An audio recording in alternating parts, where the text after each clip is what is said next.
एक बच्चा चलना सीखता है उससे पहले वो बैठना सीखता है। अगर कोई बंदा ट्रेडर बनता है उससे पहले वो रिस्क मैनेजमेंट पूरी तरीके से सीखता है।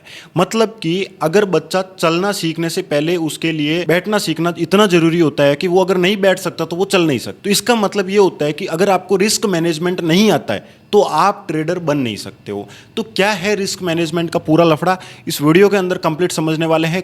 रिस्क मैनेजमेंट क्या होता है, कैसे आप उसको अपनी लाइफ के अंदर आजमा सकते हो, क्या अलग अलग लोगों के लिए अलग अलग रिस्क मैनेजमेंट होता है। मतलब एवरीथिंग जो भी आपका रिस्क मैनेजमेंट को लेकर डाउट्स है वो इस वीडियो के अंदर क्लियर होने वाले हैं। वीडियो को एंड तक वॉच जरूर से करना। आइए सबसे पहले समझते हैं कि रिस्क मैनेजमेंट होता क्या है।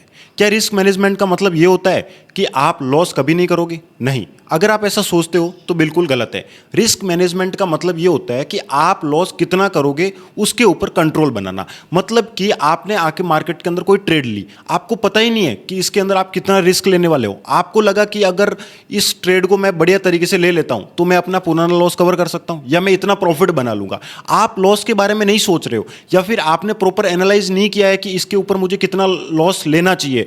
तो ये आपका सबसे घटिया और बिगड़ा हुआ रिस्क मैनेजमेंट होता है। आप रिस्क मैनेजमेंट का मतलब होता है आपकी स्ट्रेटजी के हिसाब से आपको एक ट्रेड के अंदर कितना लॉस लेना चाहिए। मतलब कि आपका मान लीजिए $200 का कैपिटल है और मेरी स्ट्रेटजी ये कहती है कि मुझे एक ट्रेड के अंदर 2% का लॉस लेना चाहिए। मतलब कि मैं एक ट्रेड के अंदर $4 का लॉस ले सकता हूं। यह मेरा एक रिस्क मैनेज हुआ। मतलब कि मैं किसी भी ट्रेड के अंदर $4 से ज्यादा का रिस्क नहीं लूंगा।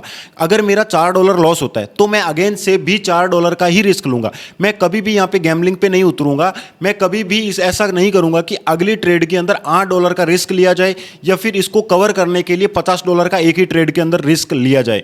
यह होता है रिस्क मैनेजमेंट। मतलब कि अपना जो भी लॉस करना है वो कितना करना है उसके ऊपर पूरा मैनेजमेंट बिठाना, या फिर ऐसा कह सकते हैं कि जो लॉस होगा उसके ऊपर कंट्रोल रखना। नंबर 2 पे मैं बात करने वाला हूं 2% रूल।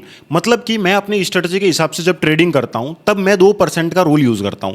2% का रूल क्या है? मैं हमेशा अपने कैपिटल का 2% यूज करता हूं। जैसे कि मेरा $200 का कैपिटल होता है, उसके अंदर मैं 2% का रिस्क लेता हूं हर ट्रेड के अंदर। तो गाइज मुझे पूरा कैपिटल वाइप आउट करने के लिए 2% की कितनी ट्रेड्स लेनी होगी और कितनी ट्रेड्स जब मैं लूंगा तब मैं वहां पे लॉस करूंगा। मतलब ये होता है कि मैं टोटल 50 ट्रेड जब लूंगा तब जाकर मेरा पूरा कैपिटल वाइप आउट होगा। उसके बीच में अगर मैं 25% या फिर मैं 50% ट्रेड्स विन करता हूं, मेरा ये कैपिटल वाइप आउट होने के लिए 70 से 80 ट्रेड्स बनती है। मतलब कि मैंने $200 के कैपिटल से 70 से 80 ट्रेड ली। मेरा भले ही $200 लॉस हो रहा है लेकिन मैंने टोटल कितनी ट्रेड्स एनालाइज करी, वो है 70 से 80। इसका मतलब ये हुआ है कि अगर मैं बिना रिस्क को मैनेज किए $200 को ट्रेड करता तो कैसे करता? मैं पहले ट्रेड के अंदर $4 का रिस्क लेता, $4 लॉस हो गया, चलो इसको रिकवर करते हैं, इसके लिए बड़ा रिस्क लिया जाए। मैं अगली ट्रेड के अंदर $8 का प्रॉफिट बुक करता हूं लेकिन मैं वहीं पे $8 का रिस्क लूंगा। या फिर मैं सेकंड ट्रेड के अंदर भी $4 का रिस्क लेता हूं। या फिर मेरा $4 का अगेन से लॉस होने के बाद में यार लॉस तो बढ़ गया, तो अब क्या किया जाए? अब एक काम करते हैं, $20 का डायरेक्ट रिस्क लेते हैं, या तो प्रॉफिट होगा या लॉस होगा। अगर लॉस हुआ तो और रिस्क बढ़ा कर देंगे।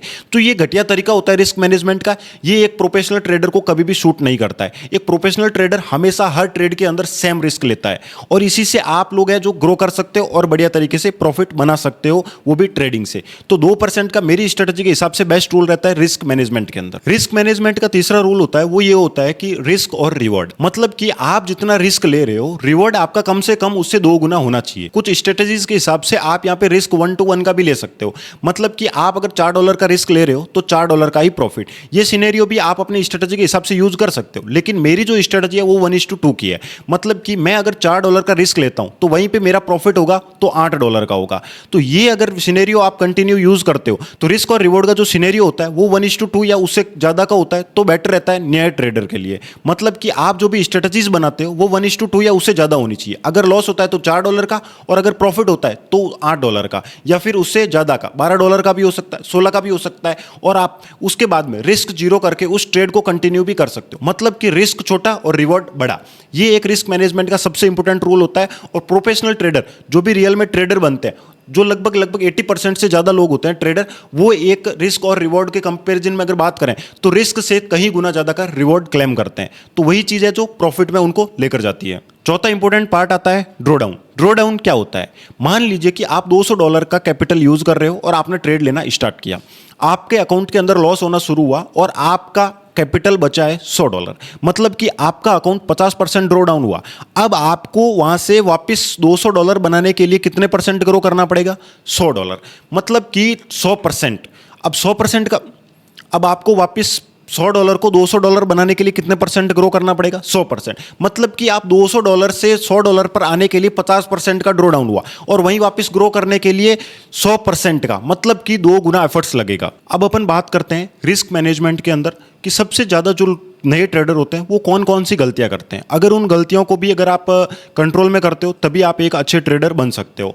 आगे बढ़ते हैं, अपन देखते हैं सबसे पहले ज़्यादा ट्रेड करना, मतलब कि आप अपने कैपिटल को यूज कर करके ज़्यादा ट्रेड करते हो। भले ही आप यहाँ पे रिस्क मैनेजमेंट फॉलो कर रहे हो, मतलब कि आप 2% या फिर 1% कैपिटल का यूज करके ट्रेड कर रहे हो, लेकिन आप लिमिट से ज़्यादा ट्रेड करते हो, तो आपने रिस्क मैनेजमेंट को फॉलो करते करते ही उसके रूल्स तोड़ दिए। तो इस केस के अंदर भी आपका रिस्क मैनेजमेंट डगमगा जाता है और आप अगेन से लॉस कर बैठते हो।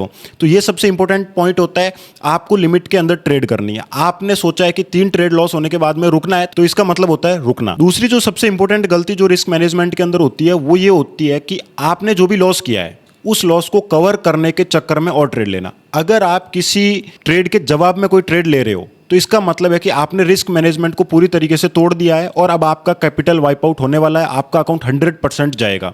तो आपको कोई भी, जब आप ट्रेड लेते हो तो आपको किसी ट्रेड के जवाब में कोई ट्रेड नहीं लेनी है। आपने $10 का लॉस कर लिया तो आपको रिलैक्स करके नई स्ट्रेटजी के साथ में, जो भी आपकी स्ट्रेटजी है उसके साथ में नए दिन में नई ट्रेड लेनी चाहिए, ना कि उस 10% को कवर करने के चक्कर में या उसके जवाब में कोई ट्रेड लेनी चाहिए। तो ये रिस्क मैनेजमेंट का सेकंड गलती होती है, जो कि सबसे ज़्यादा जो नए ट्रेडर होते हैं वो इसको करते हैं। एक सबसे इंपॉर्टेंट गलती है जो कि नए ट्रेडर करते हैं, वो ये गलती है गाइज कि आप एक सेम अमाउंट के साथ में अगेन एंड अगेन ट्रेड करते हो। आपके पास में मल्टीपल सेटअप्स हैं, आपका एक प्रूवन सेटअप है जिसके ऊपर आप पर ट्रेड के अंदर $5 का रिस्क लेते हो और उसके हिसाब से आपका जो है काम चल रहा है। आप डेली बेस पे थोड़ा बहुत प्रॉफिट बनाते हो या फिर लॉस भी करते हो, लेकिन ओवरऑल आप मंथ एंड प्रॉफिट में कर लेते हो। अब आप उस सेटअप के अंदर $5 इन्वेस्ट करते हो, रिस्क लेते हो $5 का। अब अपन बात करते हैं कि उस सेम $5 के साथ में आप एक नए सेटअप के ऊपर भी ट्रेड करते हो, तो इस केस के अंदर आप एक रिस्क मैनेजमेंट का बहुत बड़ा रूल फॉलो करना तोड़ देते हो और वहीं से आपका लॉस होना स्टार्ट हो जाता है। चौथी जो गलती है जो नए ट्रेडर करते हैं खास तौर पे, वो ये है कि डेली लॉस लिमिट नहीं रखना। मतलब कि आप 200 का कैपिटल लेके आए हो, ट्रेड कर रहे हो, आपकी पहली ट्रेड लेने से पहले आपको ये पता होना चाहिए कि मैं $20 का लॉस करने के बाद में आज कोई ट्रेड नहीं लूंगा। अगर आप ऐसा नहीं करते हो तो अपना कैपिटल वाइप आउट करवाने के लिए, अकाउंट वाइप आउट करवाने के लिए रेडी हो जाओ, क्योंकि आपको डेली लॉस लिमिट अगर नहीं सेट करोगे तो ये रिस्क मैनेजमेंट का एक बहुत बड़ा रूल है जिसको आप तोड़ रहे हो। तो ये कुछ पॉइंट्स थे जो कि गलतियां थी, मैंने आपको बताई। रिस्क मैनेजमेंट फॉलो करने के लिए इन सबको फॉलो करना भी बहुत जरूरी होता है। तो गाइस, आज के इस वीडियो के अंदर हमने ये सीख लिया कि रिस्क मैनेजमेंट क्या होता है, इसको कैसे फॉलो किया जाता है, इसके क्या रूल्स होते हैं और इसके अंदर क्या क्या गलतियां होती है जो नॉर्मली नए ट्रेडर्स करते हैं। अगर आप इनको फॉलो करते हो तो आप ट्रेडिंग की लाइफ में एक कदम आगे हो उन लोगों से जो ये गलतियां करते हैं। और आप अगर इन सब रूल्स को फॉलो करते हो तो ये समझ लीजिए कि आप ट्रेडिंग सीखने की बिल्कुल सही राह पे हो।